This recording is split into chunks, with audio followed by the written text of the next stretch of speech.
All right, Don. So thanks for coming on the podcast. I appreciate it. I think your assistant Lizeth found me somehow. She didn't really That's tell me how. I didn't ask her. yeah. So I think that was the factor, Lizette. Yep. she's looking out there looking for business podcasts and sales things and motivational stuff because you said you've been on a bunch of podcasts, right? I have. I was just on. Actually, it was on an interesting one. It just came out today. It's a quicker turnaround, but the lady with the Washington Times found an article that I was reading and Okay. reached out to her, and she put me on the podcast, and so it was pretty cool experience. I've been on several this week. Yeah, I'm sure Washington. You said the Washington Post? Washington Times. Washington The Times. Yeah, I'm sure they don't want to put out a podcast in 90 days. So I'm a little No, bit behind. doesn't really help them. It's actually hers, but she's one of the writers there, and so she had wrote an article that I really liked. So I reached out to her, and I was surprised she got back with me, to be honest with you. But hey, it just kind of connected, so it was really powerful. Yeah, I think podcast. it's a good way to get out there and meet different people. Well, I appreciate her connecting, Lizeth connecting us, and meeting you. And I told you I've been reading your sales book, but admittedly so haven't finished it. So I probably have. Good. I told you last time I probably have like 6 books going on at all times. I got hard copies, and then you sent me yours, which is on the computer. I can't read it on Kindle, and then I got ones I listen to in the car. So I'm always. So if I ask you a question about someone else's book, don't be insulted. I'm kidding. I don't mix that. My dementia hasn't gotten to that level yet. So I hear you. But I know that you're a successful, a bit of a serial entrepreneur. You've started businesses, you've sold businesses. It kind of led you to the speaking, consulting, writing, guiding, mentoring that you do. So maybe we go back and you can take me through, when you're younger, when you started, what businesses, because I don't know anything about what the businesses did and what they were, and where they came from, and how you got started with different things. Okay. I'd love it. Yeah. Okay, let's do it. So where do you want to start? Oh, you want to? Okay. We're on the mic. We're on. Okay. Oh, we're live. Okay. Not live. So at the end of the day, back in the reason I wrote the sales book, that's probably a good thing to bring up. The sales book was actually kind of a accident, actually. And so I had a friend of mine who I had known for, I don't know, 8 or 10 years.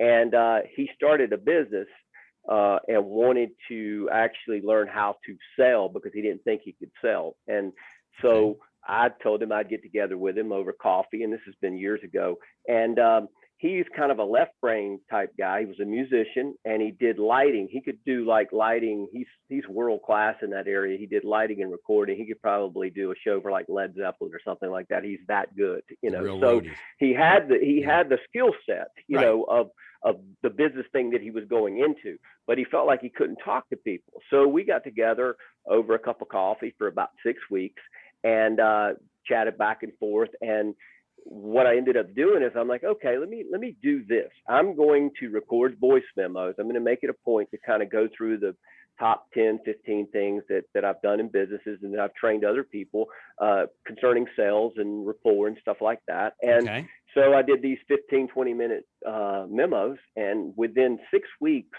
of him taking the memos, his business quadrupled. And he came in one day to the coffee shop beaming, looked like he had a born again experience or something, just like full of life, right? Right, sure. I'm sure he was. Yeah, and he said, we need to put you, we need to write a book. And so I took the compilation of basically all those talks and actually wrote out the book and had an editor in the beginning help me put it together so it made sense, so it didn't sound like it was talks. It had been converted into a book. Right, you want it to flow a little bit. Yeah, you want it to be readable instead of you listening to it. So that's kind of how the sales book happened. And the title of the book, my publisher decided to put it in. It was actually going to be called, my course is called Selling from the Soul. And so that I have a course as well that magnifies a lot of these principles and is more workbook format where people can get the audios and follow. They're like, it's 11 modules, so there's 11 audios, and they kind of go with each one of the modules where you could either work on it yourself. I have kind of question and answers in the workbook, or you could take that workbook and work on it with your sales teams if you have teams. So it's more than just a book; it's a roll your sleeves up. Yeah. You got to interact with the thing, and so that's kind of the advantage of having a course. I love the workbook style for teams because I've built teams for years. I mean, anyone that's run any kind of business, if you get it over 5 people, or 4 or 5 people, you've got teams, you know. So Right. you want to. In the last company that I sold was almost 100 employees, so we had a pretty good sized business, Okay. and I wanted to develop something that I could teach at the corporate level if it's an S&P 500 company, or I could actually teach it to an entrepreneur that's just starting out and he's 1 or 2 people operation, you know. So I kind of wanted to fit both of those into this course and also into that book. And you know, my beginning days, you know, talking about some of the things that I sold. So basically, the reason I wrote the sales book is from the story that happened with my friend. Right. But I also realized that in the beginning of my journey into business, I had to sell or don't eat. It was kind of a tagline that I used in some of the Well, talk. that's what happens with all of us when we get started, right? That's right. They So throw you to the wolves. so my wife and I, we got married at 20 years old, very young. And Right. so I went out and had started connected with some business guys that I had met through a friend of mine, and they were sharp. They could sell anything. They both played soccer at UNC Chapel Hill in North Right. Carolina, and they were world class, you know, soccer players. But this was back in the 80s. You couldn't make any money playing soccer unless you went overseas, you know. So Right. wasn't that big of a sport at the time. But Right. anyway, I started hanging out with them, and I just, you know, they sold everything. I mean, we sold Krispy Kreme donuts to commercial vendors. We sold gray market cars from overseas, from Europe. You know, we sold vacuum cleaner services. We went and created a business that we actually sold the vacuum cleaners too, but we actually created a business where we would come and clean people's houses, vacuum their carpets and stuff like that. So Okay. that was kind of one of the things that we did. I had worked on commission one time selling a tractor trailer course that taught people how to drive an 18-wheeler. So sure. those were kind of the beginning days of the first 2 or 3 years to try to get my, you know, I really got a great education because I had to deal with so many different people, so many different types of people because they were kind of different businesses. Right. And right. yes, I went, you know, nowadays it's not applicable, but I went door to door. So you got 15 or 20 seconds and that's it. And so Right. I learned how to connect to people. Now and it build may be rapport. harder, right? Because you can't even open the door. Absolutely. Yeah. Yes, exactly. And so, you know, through all those lessons that we started a little bit of everything in business. I had a business that drilled underground cable, you know, underground, you know, Okay. that it was just okay. I had a fertilizer business. I had 2 different commercial landscaping management businesses. I sold one of those in the early 2000s, and that's the last one I sold was in 2018. And so I had a couple other things. We had 6 different things that we had incorporated, and I probably had another 4 or 5 that we didn't incorporate it that I tried to make money doing. And so we really honed down to where I developed a couple companies that over about a 30-year period, and most of that in the last decade, we Right. did about 100 million in sales. So Total we between got the pretty companies. successful. Yeah. Now, these got 2 pretty guys who were the successful. soccer players, they were your partners? Yeah, kind of. Yeah, we were kind of partners in crime. They kind of worked for themselves, kind of independent contractors, and they taught me the ropes. And we did some business things together. We did network marketing. You know, we did a little bit of everything. And but they really knew how. They were sharp in a sense that they knew how to talk to people. Right. And you know, I've realized that, you know, I had a kind of a gift for gab, I guess you would say, but I didn't realize it when I was 20 years old. And Right. it was good to get around people who were sharper than me. Of course, at 20, everybody was sharper, it seemed like, to me. So, you know. Yeah. Well, you hope when you're it 20, you're able to receive it, not think like, That's I know right. this, you know. That's right. Plenty That's of right. 20-year-olds. So Yeah. with these guys, then I find that, you know, definitely selling is a learned skill. Like you can get better at it and learn it, but some guys just have it. People, they just something about them and the way they interact with people, they just kind of get it, and they don't even think that they're doing anything special. To them, it's just like that's the way you deal with people, and it works for them. I've seen guys just go to the stratosphere because of it, you know. Oh yeah, yeah. But a lot of people struggle. I created an audio series called The Selling Blueprint. Okay. And it's something that I just usually it's people that I work with that I coach and mentor. I give them the audios because I go through, I think it's 8 audios, 6 or 8, and I go through the DISC model. You're familiar with the personality profile DISC model. Yeah. I don't know if you, so, and I go through that and I teach people that everyone has a blueprint and a way they sell. Because the guy that I helped in the beginning that I was telling you about, he would not fit any normal prototype of a salesperson. You wouldn't hire him for a salesperson. No, I'm And sure. but his business exploded because he learned the first couple of lessons that I teach people, which are non-traditional sales stuff that people don't think about. I teach people how to be the real them, so they find their unique style of communicating is really what it's about. Yeah. And then out of that, be authentically you when you're with people, because hey, if you're out long enough, when people are being fake or coming across like you're trying to smooze you, right? Do stuff well, it's like because that. They're doing something they're not comfortable doing. That's exactly right. And so sales organizations do that all the time.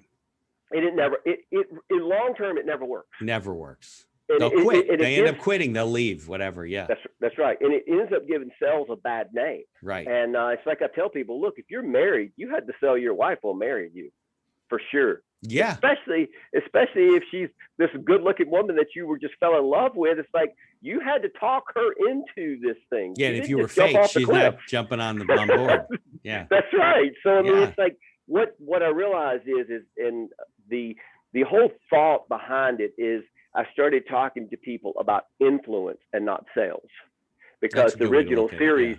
The original series is called The Selling Influence. That's what was going to be the name of the book. Okay. And so when you hear these audios, the old audios, I still have the old audios that I use for some of my salespeople, and I give them the whole set. And well, I think that's the term you do use in the book, right? You talk about influence and selling.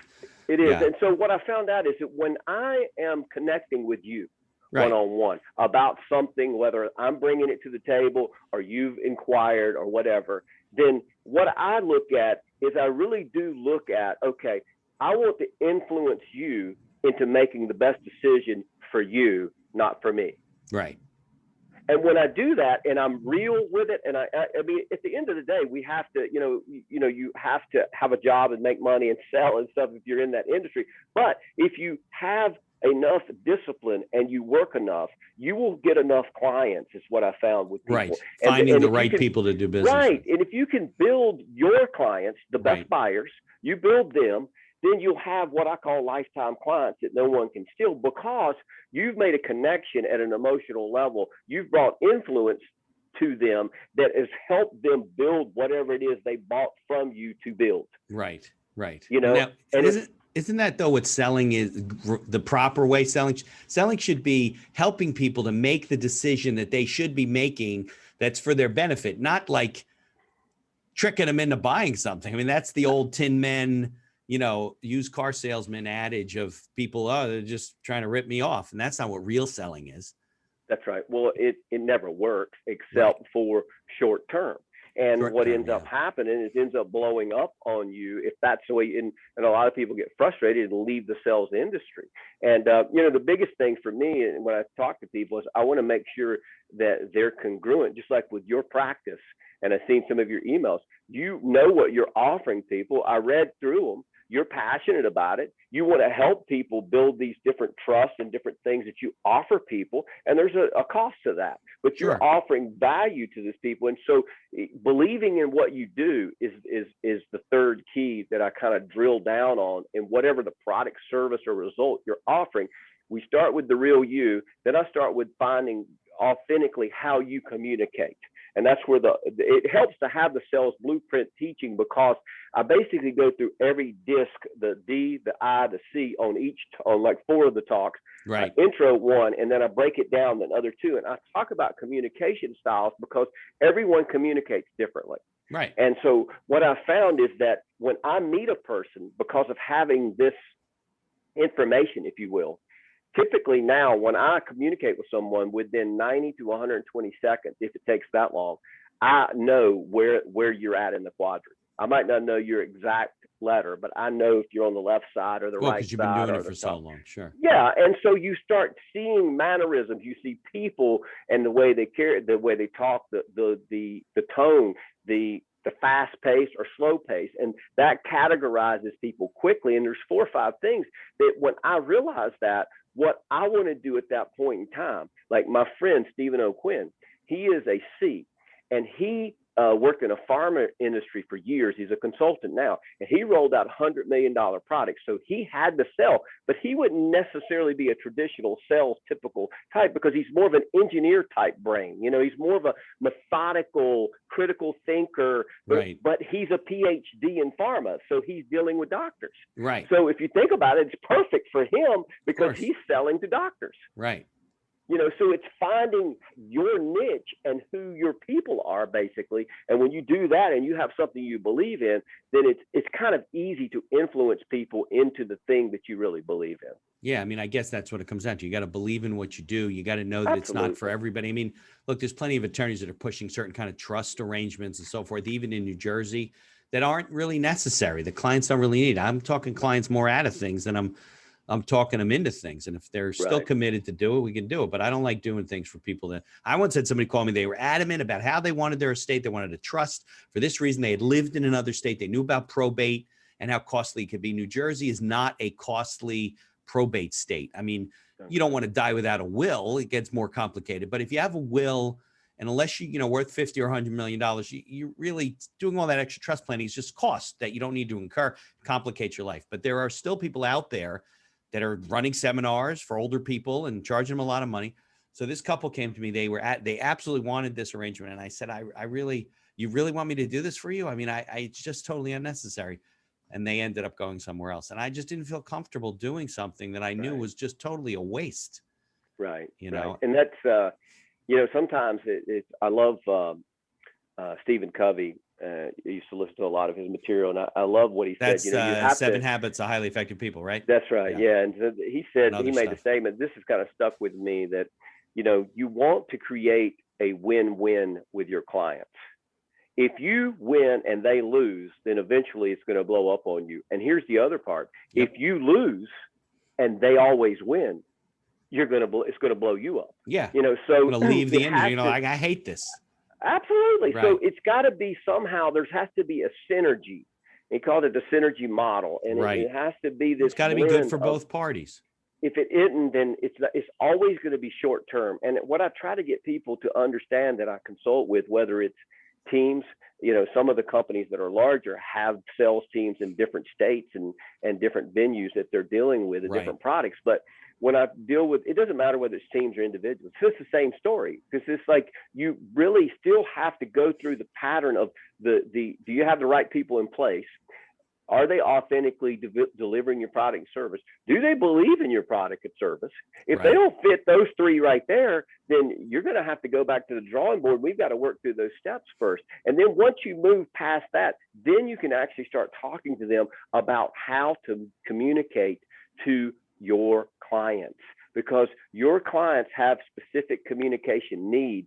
And the sooner, the cool thing about the kind of the sales blueprint thought process is this: when I come into your office and I've set an appointment up with you for whatever, and I am schooled in understanding the patterns to kind of figure out who you might be in the first couple of minutes of conversation, then what I can do is format my communication based on the way you want to be communicated to, not the way I communicate.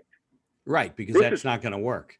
This is one of the greatest lessons. If I can give your audience one thing about sales that will change everything for you, is always communicate to your client the way they want to receive communication, not the way you communicate. Right. No, because you're shoving it down their throat if you're doing it your way. It's like, but people say, well, he said, well, I thought it was supposed to be authentic. That messes up step 2. No. What I'm telling you is you have an authentic way you deliver your message. But notice this: if you have kids, you'll understand this. If you have more than one, what you'll know is that you have to discipline them differently, right? Yep. And you have to communicate to them differently. Yep. So do you want to communicate them so they receive the message?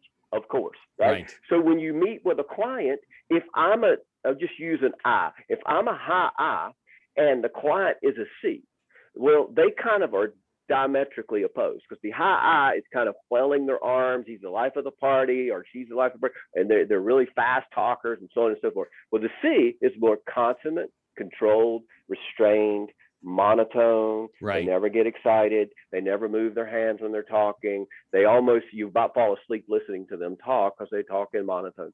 So if I come into that office and I am determined that I believe in my product. I'm going to be authentic, but I turn the volume way up, so to speak.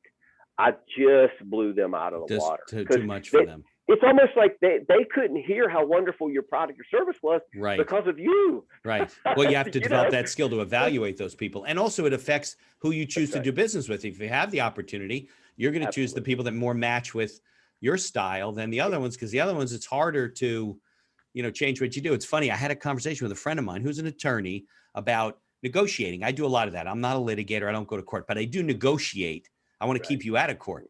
But and he said, you're very good at negotiating. I got to learn. I said, well, that's because I'm a good salesman. He says, what does sales have to do with that? I go, that's exactly what I'm doing. I'm selling my client and I'm selling the other attorney and their client on why this is good for both of them. I have to make it so it is good for both of them. Because if somebody feels like, I always joke, I said, listen, if both of us feel like we were taken a little advantage of, it was probably a good negotiation. But at the end of the day, you can usually design it where you can figure out what really matters to them, what really matters to your client, what they're willing to give up for that, and come to an agreement. And it's all sales. It is a total sales process. It's like, I never looked at it that way. I go, well, that's why you're having trouble with negotiations. But it's true. And I think a lot of those personality, what are they, assessments, right, help you if you're good at it. Because look, obviously people aren't going to be as good at those personality assessments as you are, because you do this for a living all the time. But they can get good at it, and it can improve the way they interact with people, Well, anyone can learn this, because at the end of the day, it comes down to the simple point. There's basically 4 personality types, and everyone's primarily one. Now, obviously everyone has a secondary. That's a good point. Primarily doesn't mean that that's right. That's exactly right. And so, and they also, if you look at when you take the test, they have colors in each one of the letters. So there's actually a hint of color in all 4 of them. There's a phase, because you've got 2 parents, you've got 2 sets of grandparents. So you're not just one thing, but you are primarily one communication style and one personality style. So when I teach people this, what I do is try to get people to understand the top and the bottom of the quadrant. And then if I can get them to understand, and the left and the right of the quadrant, like the left side is the D-I. D's up top, I's at the bottom. DC. And then on the right side, it's IS. And so what you have is, if I can get them to understand, like the D's are more direct. They're usually, they're direct, and they don't mix words. And they're usually not really that, they can be excited, moving people, but they're definitely fast and forward.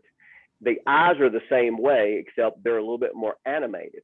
So, if I can take, and the S's and the C's are a slower, methodically moving people. So when I talk to people, I just get 4 or 5 things. I don't try to teach them the whole thing, because you don't need the whole thing. What you need to understand is, when you get into a room, where are they most likely at? And then taper your communication. So it could become a tool for them. Yeah, that's right.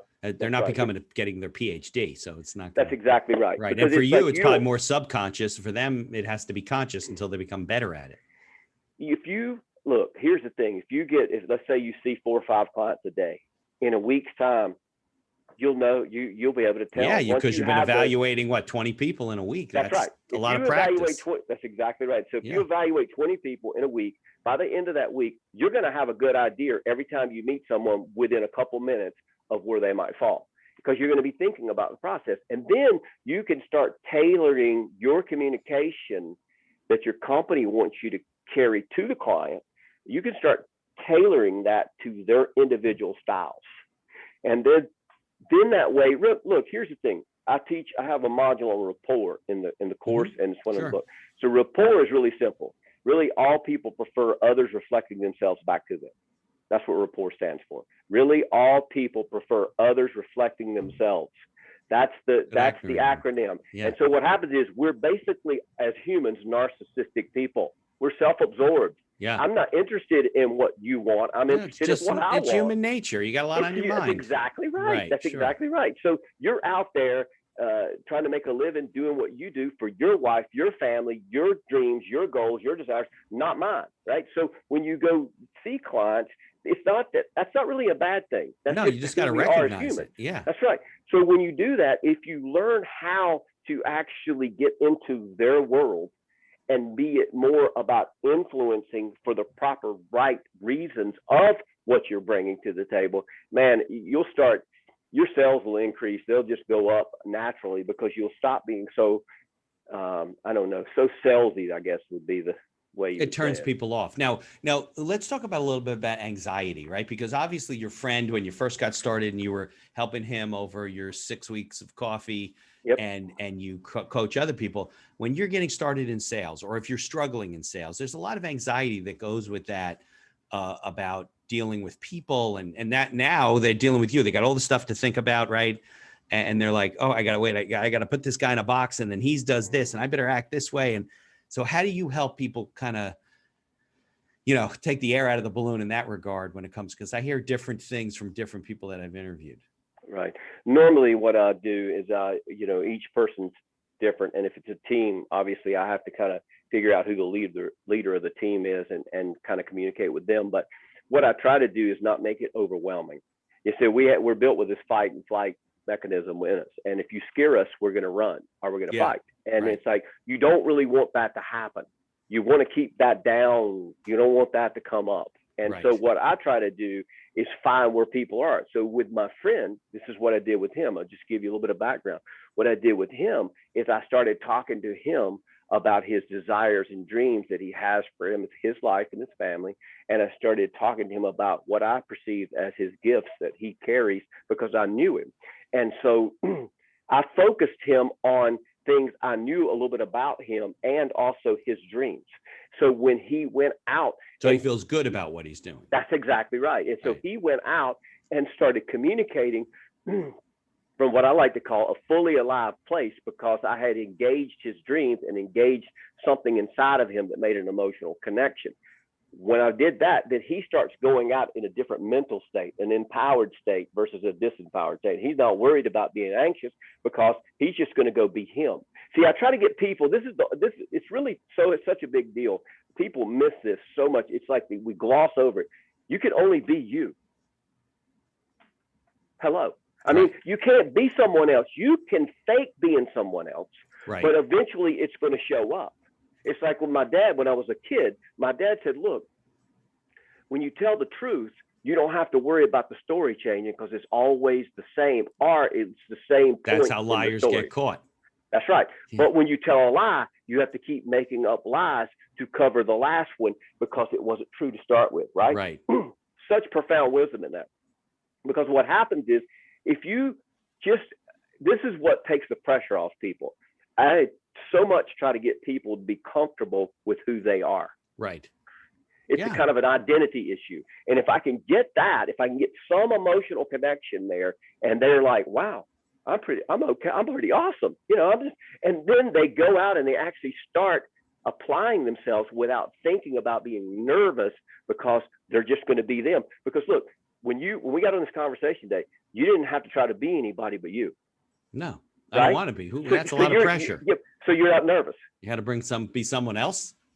See, you're not nervous at all. Right. No, not at all. You're just going to be showing up with you. And there's no fight or flight. It's just he's either going to like me or he's not. And if he doesn't, I don't have to talk to him again. Right. Right. So it's like, so when you start from that place, then you're already empowered.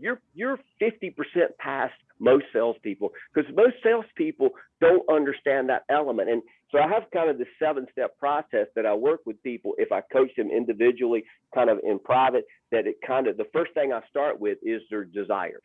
And the second thing is their strengths or their natural gifting. And then I move from that forward. And it's kind of like a personal destiny discovery thing that I work with people on, because I found out that if people really know who they are and they can represent well who they are and the company they're representing or the product or service, then the other stuff will take care of itself. Right. Because if they don't know who they are, they're so nervous, they're not even listening to the person's talking, and they're talking over them. I mean, you've seen the guys that they can't stop talking because they're so nervous.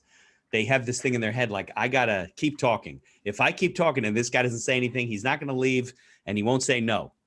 But at the end of the day, the guy's not even listening to you anymore. You know, Right. it's frustrating. And I've been in a lot of sales organizations in my career, worked for insurance companies and things like that. And you know, like life insurance, for example, my dad's been in the business since the 60s. That's a tough industry because you're selling something that people need but don't want and can't get when they really need it. So they got to buy it ahead of time when they're healthy. So it's a very intangible type of product. You don't get to sit them in the car and smell the leather and feel the roar of the engine and how it, you know, how it makes you feel physically. It doesn't make you feel anything.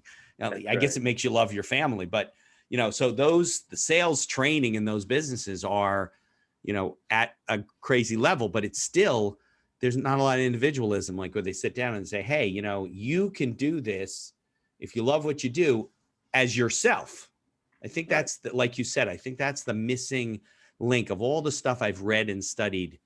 It's the recognition that you can sell, promote your product, promote your service, whatever, comfortably, right? It doesn't have to be uncomfortable. And I think a lot of people think of selling as something that's got to be uncomfortable. Like, well, I'm going into sales, this is going to be very uncomfortable. It doesn't have to be that way. The guys that are successful don't feel that way. It's not uncomfortable for them. They don't feel that way at all. And this is kind of like the first 3 or 4 things that I work people through. It's interesting because within the authenticity chapter and module, I talk about what makes you fully alive. What do you burn for? What gets you excited? What makes you get up in the morning? What makes your heart beat faster? I ask some of those questions because I'm really trying to drill down on who you are. Right. Because one of the things that I figured out, this doesn't take a rocket scientist to figure this out. Do you want to be around people that are alive or dead? Yeah, I would hope not dead. Then they should be a mortician.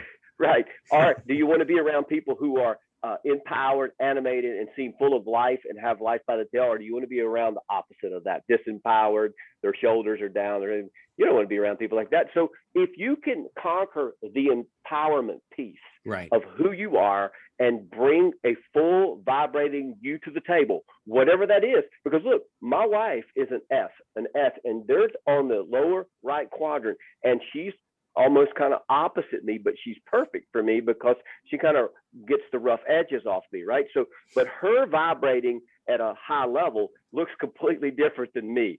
I'm sure. For me, I'm moving, my hands are moving. If you take my hands away from me, I wouldn't be able to talk, you know? So I am like animated, where she can be just as passionate about a subject that we're talking about, and she could influence me just as well, but she's going to do it in her way. Right. And it's so cool when you see people. I mean, one of the things that's rewarding when you're coaching people is when you see the light bulb go off. Yeah. And you're like, oh my God. Like nobody's ever said this to them before. Yeah. Yeah. They're like, they were a caterpillar, now they are a butterfly. It's like when you see that metamorphosis in people and they get it. This is what happened to my friend. This is what kind of inspired part of this process, which I had taught some of these things within the company. The sound guy. The roadie guy. Yeah, exactly. Yeah. That's right. And so, but what happened with him, I had been teaching this in my businesses for years, but I had never really coached someone individually at this depth outside of the companies that I ran. And so when I did this, and he came in that day where he looked like he'd had a born again experience, you know, like something like the light bulb went off. I'm like, man, this stuff really works. You know, I knew it worked in my companies. Right. But why wouldn't it work? Yeah. Why wouldn't it work outside your company? And when it did, it was just like, it turned me on, because one of my values, highest needs probably, is growth and contribution. And I love to grow, so I have something to contribute. You said, you know, I got 6 books sitting over here about all the time I'm trying to read through, you know, and I'm like, I'm with you. I buy half a dozen at a time, you know, books. And so I want to grow so that I can become, so I'll have something to contribute. Hopefully this conversation is contributing to your audience. Absolutely. I think you brought up something that's very telling and important. I'm reading, amongst the several books that I'm reading, one of them is one of Abraham Hicks's books, The Laws of Attraction. This was money in the Laws of Attraction, right? Yeah. But I think it's true that people don't realize that we're all made of energy, right? I mean, we're all electricity, and that's our whole body. So if you are, and a lot of people have said to me, you know, like, well, I don't know if I believe in that. I said, it's not a question of belief.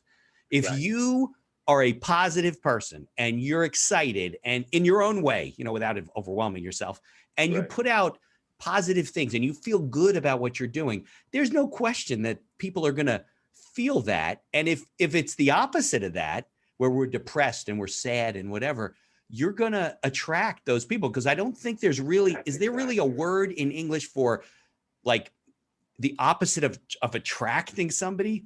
Like you don't distract somebody, you expel them, I guess. But we attract everything, good or bad. That's right. That's exactly right. And people don't realize it, that they're just poisoning their own well until they have. And I think that's the light bulb, right, that goes off, that they start feeling good about themselves and things start changing. And they're like, wow. And they don't realize that it wasn't that, all of a sudden something you did made all this business come to them. That's right. The business was there. It was the energy that they're putting out and the messages they're sending and how they feel about themselves, that it like penetrates your being and you don't even realize that you're turning somebody off and you're attracting bad things into your life. Cause people like this, right? They're just, absolutely, it's unfortunate. They, and hopefully maybe they find religion or maybe they find a mentor or whatever that turns them around. But some people that doesn't happen to, and it's, And I think it's really good. And I think that if you talk about the things that you see, so what I wanted to ask you was, so way back, right, you started working with these two guys, you said, and they were professional soccer players, whatever, and they really got it when it come to, and I'm not sure they've realized, I don't know if you knew, if they realized why they were so good at what they do. So was that more of a self-taught thing, meaning you're working with them and observing them and learning from them? Or did you have a mentor or somebody who actually sat down with you and said, hey, let me teach you these things? Or did you really have to kind of figure it out yourself? So it's a little bit of both. So I've definitely had, so out of those couple of guys, we were in this network marketing company and there were a couple of people above them that were really super successful. Yeah. And they gave me their time. And, I love what John Maxwell said. I don't know if you know his story, but when he was young, before anybody knew who he was, he would go and find the most successful people, a person he thought he could have lunch with. That was the early advice I got in my career, to do that. Right. And so he would find the guys that are successful and learn from them. That's right. So he would go and buy the person lunch, take a pad and a pen, and ask the person for an hour or two, however long they would go for lunch, let them eat. And he never ate at any of the lunches. Right. He sat and took notes and asked questions. Yeah. And this is how, and he's done this his whole lifetime. Of course, the bigger he got in life, he could get big in front of bigger people. Right, and that's the point. But it's like, there's always someone, like one of the things that I love to do is I love to pay back, because I've had so many people pour into my life. Some of them, and I believe in having mentors at every level of your life. Yeah, sure. I believe that you could have mentors spiritually. You also could have some physically. Look, I have a guy I work out with who runs a CrossFit gym here. He's as fit as anybody you'll ever see, and so he's my mentor in that area. I'm not as fit as he is, right? But these people, so here's the thing. What happens with the mentoring piece is that the only thing in your life that changes is when you change your standards and beliefs. Right. Basically, when you change what you're going to measure your life by and what you're going to believe about you and your will, or either your right. You don't grow if you don't change. Something. Right. That's right. So what happens is that when you start, I was working out the other day. I'll just give you this kind of for instance, and then we can talk about some other things. But I was working out the other day, and I'm 59. I'll be 60 in November. So I'm probably the oldest person at the gym, in this CrossFit group. I hope because not. most of them are in their 30s and 40s. Yeah, right. CrossFit, probably for CrossFit. So there are a couple people that may be late 40s, early 50s that are not far from me. But what I realized is I worked out the other day, and I was walking out the door, and this is where your self-talk's really important. You're talking about the law of attraction. This is where it's really important. Yeah. So I was walking out the door, and I was that workout beat me down hard. I'm sure. And so I'm walking out the door, and I thought, I had this thought, because I've trained myself like this. I was like, wait a minute. I just worked out with people that were 40 years old and younger, and I'm almost 20 years older than them, and I rocked that workout. Yeah, look at me. Yeah. Look at me. When I compare my standards, see, my standards way up here. It's great to have great standards, because even if you can't reach them, look, I'll give you this study. Check this out. So I think it was Stanford University, one of the big universities. I'm pretty sure it was Stanford. Did a study years ago on people that were optimists and people who were pessimists. Mm-hmm. And what they found in the study is the pessimists were always 100% accurate in their assessment of what they could accomplish. Always. Right, because they never strived for. They never said, I could do better than this. I'm check this optimistic. out. So that makes sense. the optimist always over evaluated what they could accomplish. Right. Always. Right. Without fail. But here's the thing. The optimist always accomplished 10 times more. Of course. Than the pessimist, even though they might not have never hit the unrealistic goals they set. Right. So the law of attraction works that way. When you set the standard here and you work toward that standard, look, it's like the guy said, hey, go for stars. You might at least get stardust. Yeah, don't they say if you strive for excellence, you'll be great. If you strive for greatness, you'll probably be good. If you only strive for goodness, you'll probably be fair. If you're look in the world we live in today, if you're only going to be mediocre and good, you're not going to excel in anything in life. Not going to get out of the gate, right? Exactly. That's right. Just don't even just set the standard. It's like it's not, that's where mentoring comes in, where and really coaching is nothing more than pulling the gold that already exists in people out of them. It's really, that's what it is. It's keeping realizing what's inside of people and pulling that out. I use the Tiger Woods analogy all the time. No one that's ever coached Tiger Woods has ever beat him playing golf, period. Of course not. Well, why would he need a coach? Because that's how you get better at what you do. Always improving your craft. He puts himself in there to help pull these little nuances out. These little idiosyncrasies he's not recognizing, and boom, and suddenly he's done this with the ball or that with the ball. So it's like these great athletes see the value of having a coach or a mentor. Yeah, they all have coaches and trainers and mentors. Absolutely. In every area of their life. They have a diet. I mean, when you get big enough, you have a coach in every realm of your life if you get high enough up in that sport, in any of the sports. Yeah. And it's like try to lean into that. In the early days, I'll tell you what I did, other than the guys I could get to, is you can always buy books. Leaders are readers. Get people's books. We used to get CDs. Believe it or not, we used to get little tapes. I used to drive around with those books where you open them up, right? And the cassettes were stuck in the plastic. That's right. And I have to change the tape without having a car accident. That's right. And listen to these people. Yeah. Absorb the information. And I love the physical contact people you can actually have lunch with, because it takes it to another level. But a lot of times when you're young in business, or when you're nobody, basically, for a lack of better words, you can't get to some of these people. Maybe not. Right. But there's so much good stuff out there. Oh, but you could get the books. Right. You can read the books. You can listen to. And if you're on the road, don't waste the time listening to music. Learn. It's called net time. No extra time. Yeah. Put something good in that. Don't listen to the radio station. Put a podcast on, or put a CD. Well, now it's easy. You just download it while you're on the road. You don't have to go buy it anywhere. Open your iPhone and whatever's on there, get that thing on there and listen to it, because it's like, this is what creates value for you. You pour good stuff in, good stuff comes out. This is the law of attraction. Yeah. The law of attraction is you pour good stuff in, good stuff comes out. If you program a computer poorly, it's going to be a poor computer. Yeah. The same way with you. That's true. It's funny because, and I guess when I was younger, I didn't listen to him as much as I should, but my dad, who's been in sales since probably 1965, started with shoes, got into insurance and whatever. When I got out of law school and I said, listen, I want to learn how to sell. I want to go work for these organizations. I'll do legal work, but I also want to sell. I'll get licensed. I want to learn. He said, and he sent me out because he's already in his 40s and 50s and 60s. And he sent me out to all the people that he knew were successful. And he says, listen, have coffee, lunch, whatever, with a different guy every month. Mm-hmm. And I did that for like 2 or 3 years. And I learned what their successes were, what their failures, what they're struggled in. Who do they mentor with? How do they get better at what they do? And you learn real quick. And I think a lot of people I think that's one of the best pieces of advice you can give to people, is to seek out people that have done it, that are better than you, not even in your industry, that you can get access to, because eventually you get access to somebody, right? You're going to ask somebody, connect with them, LinkedIn, hey, would you talk to me? Somebody's going to want to give it back, because that's how I pay. So if you mentored me, the way I pay you back is by helping other people from what I learned with you, right? Absolutely. And I think that people can really, really push the learning curve and become more successful as entrepreneurs, more successful in business, and more happy in life, with all the things that they do. If they just ask somebody to help them, don't try and do it on your own. Absolutely.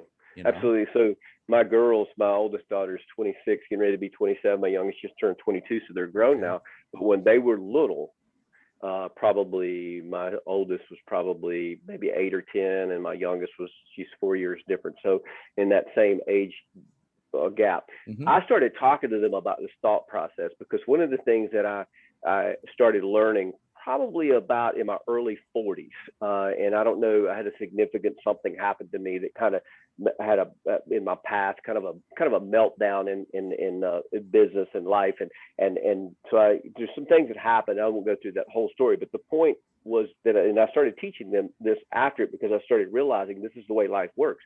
So I taught them from a young age, life is about who you become, not what you gain. Right. Don't put the emphasis on gain. Gain will come and follow you and track you down and run you over if you become big enough. Right. At everything you do. This is the law. This is the way I teach the law of attraction. Yeah. Because what happens is, who you become in life is what you attract. Of period. course. No. Right. So if you become big enough in life, all your dreams, all your goals, all the things you want will come to you. You Right. don't even have to go look for them. You have to, but your job is to become and to dig the greatness that's already inside of you. You already pre-wired. Right. For that. You got the potential. It's all there. That's exactly right. That's right. One of my mentors said, look, God gives you potential, but he won't complete it for you. That's your job. And I thought, there's so much wisdom in that. Right. It's like, you got to go put the work in. Isn't it like, what's the story where you're on a lake in a lightning storm in an aluminum boat and you're praying to God? Yeah. And you end up in heaven, and he says, why did you save me? He's like, I gave you a boat. Exactly. Right? You can pray to God, but you better row toward shore real fast. Really quickly. That's exactly right. Exactly. I think as parents, we struggle that we want, we get to a point where there's a lot of things we wish we knew when we were 15, and maybe we're not capable of, because you got to remember, when you're 8 and 4 and 15, your mind works differently than when you're 40. Right. So you can't absorb things the same way. You look at the world differently. But I always say to myself, boy, if I knew and understood and accepted when I was 25, what I knew when I was 45 and now 50, 55, I think I would be at a different level, but that's not the deal. It doesn't work that way. Well, I mean, what you hope is that you can pay it with your kids. You help other, right? You help your kids. What you hope you can pay it forward through the things you've learned. Because what I realized is I didn't know. My oldest daughter, now she is a business. She's 26 years old, and she has her own business, and she coaches. She has this. It's an empowering women thing, and she coaches people all over the United States, and she's got foreign clients, and she's only 26. Wow. And so what I realized is that a lot of the things you pour into your children, it might take years before you see it grow out of them. Right. And so you really, and this is the great thing about mentoring, and you probably, you know this as well. It's like when you pour things into people, eventually, if you pour enough good in, good comes out. Of That's course. just the way it is. Yeah. So you just there's nothing else in there to come out. It's got to be good. Right. You pour the good in, and hopefully it pushes any bad out, and then you start bubbling good. Nothing but good. Well, I think you want your children to go through learning experiences early on, because I've had my children. I got 3. I got a son who's 20, and my daughters are 17 and 15, so they're in high school. Okay. And I've had conversations with my son, just like I'm sure I had with my dad, although I don't remember, about things where you're at, you don't understand, Dad. This is the way it is now. And then, listen, I've been on earth for 50 years. You've been on earth for 15. So, and then, you know what, later on they come back, they go, man, you were right. I go, well, yeah, because I've experienced it. And then slowly but surely, like you said, that next time they're like, you know what, maybe I should take a different approach to that. Or maybe that's true about what's going on. Or maybe I should read that book that my dad threw on my bed 4 years ago. I just sent him The Laws of Attraction, the Abraham Hicks book. The thing about it's amazing how smart our parents get to be when we're 25, isn't it? Yeah. Oh my God. I said, what I told him? I said, when he was 17, and I told him, I said, what the only thing we have in common is that when I was 17, I thought I knew everything too, and you find out that you don't. It's so true. It's so true. But you know what? It is true if you recognize that when you remember you're 17, your mind didn't work like it works now. Yeah. Like experience has a lot to do with that kind of stuff. I'm reading another good book. I forget the author, but it's about Kaizen, the Japanese principle of doing small Kaizen, changes lead to big. Yeah, very, very fascinating. The same person that told me to read. I have one that's called the Kaizen Way or something that I read years ago. I still have a copy of it. And that whole area, the philosophy of is very interesting, fascinating. Awesome. Yeah. Yeah. Well, Don, I appreciate you coming on. We'll put some links in the show notes so people can now I know some of your books are available online, or are they, or the sales books online too? They're all, yeah, all the books are online. If you go to, Okay. if you go to my website, all three of my books are on my website. You click on, they'll take you to Amazon. You can buy them straight Perfect. from So we'll put a Amazon, link or in the you can show go to notes. Amazon and do it. But if it's probably the easiest way to get all three of them in front of you if you're interested in them. And then of course I have a sales course, and then I have a blueprint course that I have on there as well, and those are accessible from the website. So Good. So we'll put a link in the show notes to your website. I can't thank you enough taking the time. I know it's Friday afternoon, and it's been a long week, but I appreciate coming on, sharing all your thoughts. And I hope that all the people that listen out there, if you're an entrepreneur, if you're getting started, or if you've been in business for a long time and you're struggling with not feeling good about what you're doing, and just realize that it's okay to be a salesperson, because you're really helping people, and that there are ways to better yourself. Absolutely. By seeking out these resources that people like you put out into the world. So I thank you very much. And I thank you for coming on. Absolutely. I've enjoyed it. I've enjoyed being here with you and your audience. All right. Thanks, Don.